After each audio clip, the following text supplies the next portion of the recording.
welcome to Base Vision Inside Security Episode 3. Today we are talking about Microsoft Sentinel Data Lake, which is a quite cool new feature. Especially we as a SOC provider all see that having more data during analysis, having more data for creating detections is crucial. With me is Nicola, and we would like to talk about what are the benefits, the cool new things which we see in Sentinel, which were announced this summer. And yeah, probably first, what was your most interesting or best feature announced since July or so? Yeah, I would probably say that it's definitely about the Microsoft Sentinel Data Lake. So basically the new log tier, to basically retain important security logs at quite some lower cost compared to what we had before. Yeah. So definitely the price is an important point, because before we had just nearly one option with good feature sets. The others had all limitations where we had problems with. But just having data ingested at a lower price is one thing. There are also plenty of other features announced in the past weeks even. How do you see Data Lake with them, or where can it be beneficial to ingest data into the lake? I think it's like beneficial for a lot of scenarios. So let's take a practical example of, for example, the Microsoft Graph activity logs, which are very beneficial for further analysis of a case. If you have a security incident and want to track down the backend API traffic. In the past, we had some environments or also customers which were a little bit hesitant of ingesting the data into the analytics tier because it was quite expensive. And now with the data lake, we have the option to ingest and retain the data. But for example, then also run so-called K-quote jobs to then pick out some relevant data points from there and still running detections on those data points. So I think that's also highly beneficial in that area. Okay, so one thing is really the benefit of using it in the detection side, and that we can store the data. How's about hunting, another discipline in security operations? How do you see there the benefits, or what can be done? I think that the biggest benefit with the data lake is that we can run hunting queries for both data that is part of the data lake, but also across other tables that we have in our Sentinel or Defender XDR stack, because the tables are automatically mirrored. And I think something to really watch out there is also the hunting capabilities with Jupyter notebooks that we can leverage there to then explore this kind of data under the hood. Data Lake leverages Azure Spark resources there, where you can then run the notebooks directly on top of the data lake. So we don't need to run those manually on our own devices, and we can then also schedule those kind of jobs. No.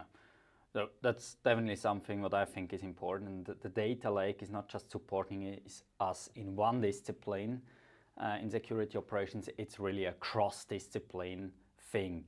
And we have just started this year with a whole log integration initiative, where we are talking with customers much more about bringing more log data in.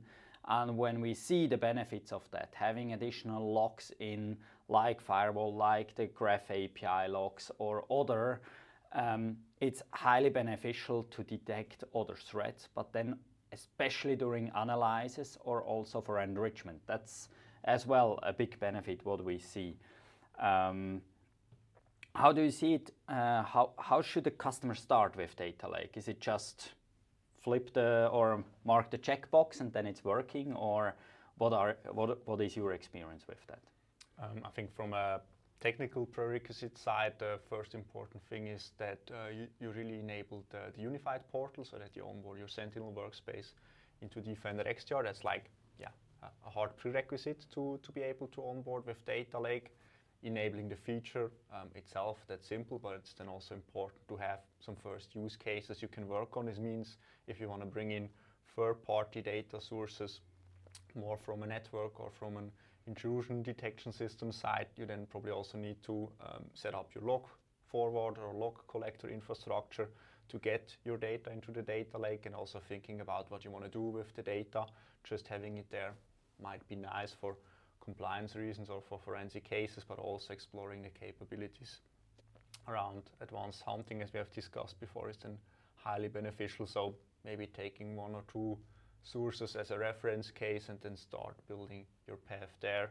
And yeah, something you can prepare right away is definitely making sure that you have onboarded Sentinel into your Defender XDR stack. Yeah. I think starting step by step, that's the most important thing about log integration. I often see that customers are asking, here is a list of sources, we need to have everything integrated, but it was not even thought about for what can I use it. So really this is an important task at the beginning, thinking about, okay, what are the benefits? For what reason do I collect this data? Where do I need to store it? Is it analytic? Is it data lake? So what do I want to do with the data is again also important to know there. And then I think also the normalization topic is something which is there in Sentinel since the beginning. Yeah. And it's still not a lot of customers are using the normalization. In other SIEMs, that's a quite common thing. But in Sentinel, I have not seen a lot of customers which are actively using that. And that's something what we are now also doing in our initiative. It's really checking, can we bring a specific log source into a normalized schema so that existing detections and huntings just work out of the box. And that's then really something what helps to raise the benefits even faster. But if you want to go a little bit more in depth into what is Sentinel Data Lake, we have prepared a small slide about how it's built, how is the architecture look like. Would you like to explain it, Nicola? Yeah, for sure. So basically at the top we see our different data sources that we have in place. In the past, the go-to ingestion point was mostly like the analytics tier that's already there and stays as it is. The cool thing there is we can basically mirror data from the analytics tier into the data lake. That automatically happens under the hood after you onboarded for the data lake itself. If you talk about those high volume security logs, we then of course want to bring in those directly into the data lake itself. So for that we then talk about the necessary transformations, and also if you're building up the log collector infrastructure, you can basically ingest your data through the ingest pipeline directly into the data lake. From a data lake perspective, you then basically have 3 major use cases. So the first one is around the KQL jobs, where you can basically query data in the data lake and bring it into an analytics table so that we can again run detections on some of the data points we're interested in about. We have then also the possibility to perform interactive queries on the data lake itself.